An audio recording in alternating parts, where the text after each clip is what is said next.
सियासी जमातों का रवैया हुकूमत और अपोजिशन में बदल जाता है। 2016 में नून लीग की हुकूमत ने पीका का कानून मुतारिफ करवाया। उस वक्त सहाफ़ियों और इंसानी हुकूक के रहनुमाओं ने इस कानून की मुखालफत की और इसे एक काला कानून करार दिया। इमरान खान ने इसकी भरपूर मुखालफत की, मगर नून लीग ने इस पर कोई ध्यान नहीं दिया, जिसके बाद तहरीक इंसाफ हुकूमत में आ गई और फिर सियासतदानों को इंतकामी कार्रवाई का निशाना बनाया गया।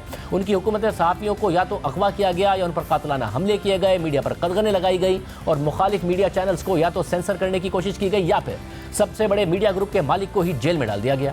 और जब असदुद्दूर समेत दीगर सहाफ़ियों पर हमले हो रहे थे तो फवाद चौधरी कहते थे कि इदारों को सहाफ़ियों से तहफ़्फ़ुज़ की ज़रूरत है, क्योंकि सहाफ़ी इदारों पर इल्ज़ाम लगाकर बैरून मुल्क पनाह ले लेते हैं।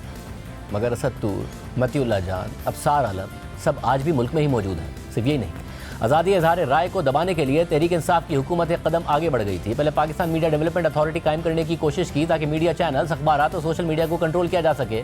फिर पीका ऑर्डिनेंस लाया गया, जिसमें नून लीग के दौर के कानून को मजीद सख्त किया गया और यह मामला सिर्फ मीडिया तक महदूद नहीं था, बल्कि हर शहरी को इस कानून के दायरा कार में लाया गया, क्योंकि एक आम शहरी भी हुकूमत के खिलाफ फेसबुक, ट्विटर पर कुछ लिखने, यहाँ तक कि एक व्हाट्सएप मैसेज की बुनियाद पर भी जेल जा सकता था और 6 महीने तक बगैर कुछ साबित हुए उसे जेल में रखा जा सकता था, क्योंकि पीका ऑर्डिनेंस के बाद किसी भी शख्स को शिकायत पर फौरन गिरफ्तार किया जा सकता था।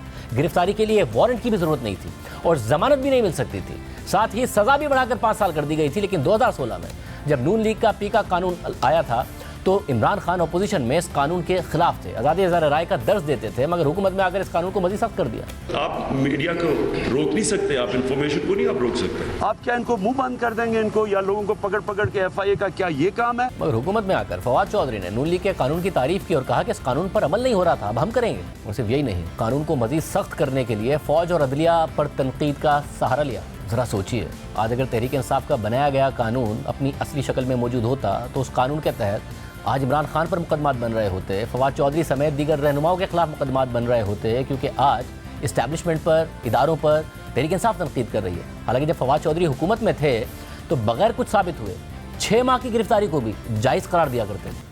और जब इस्लामाबाद हाई कोर्ट के चीफ जस्टिस अतर मिनल्लाह इस केस की समाअत कर रहे थे तो उनके खिलाफ सोशल मीडिया पर एक भरपूर कैंपेन चलाई गई, उनकी किरदार कुशी की गई। उन्होंने पीका ऑर्डिनेंस पर सवाल उठाया तो खुद बुज़रा उन पर तनकीद करते रहे। खुद फवाद चौधरी ने जस्टिस अतर मिनल्लाह को तनकीद का निशाना बनाया। हालांकि खुद अटॉर्नी जनरल ने भी कहा था कि वो इस कानून को लाने के लिए मुशावरती अमल का हिस्सा रहे, मगर जब ऑर्डिनेंस आया तो उन्हें ख्याल आया कि इस ऑर्डिनेंस में मिसयूज़ और अब्यूज़ के इम्कान हैं।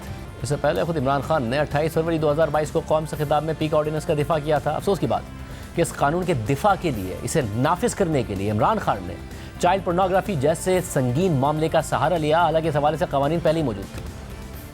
पीका लॉ, आप सबको ये बता दूं कि ये 2016 में बना था, इसमें सिर्फ हम तरमीम कर रहे हैं। पाकिस्तान में सोशल मीडिया के ऊपर इस तरह का गंद आ रहा है, इस तरह की चीजें आ रही हैं, चाइल्ड पोर्नोग्राफी आ रही है। 94,000 केसेस पड़े हुए हैं FIA के पास, जिसके अंदर घर की औरतों को तंग किया हुआ है, लोगों के घर उजड़ रहे हैं क्योंकि गंद उछाल रहा है, फेक न्यूज़ आ रही है, तस्वीरें गंदी दी जा रही हैं।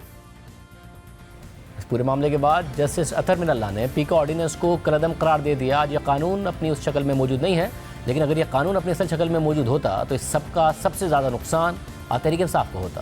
बिल्कुल वैसे ही जैसे पाकिस्तान पिनल कोड के सेक्शन 124A की मौजूदगी का तहरीक इंसाफ को नुकसान हुआ, मगर आज फवाद चौधरी साहब सेक्शन 124A के खात्मे पर लाहौर हाई कोर्ट के जज की तारीफ कर रहे हैं। इसलिए मौजूदा हुकूमत भी सबक सीखे, क्योंकि जो आज बोएंगे वो कल काटेंगे।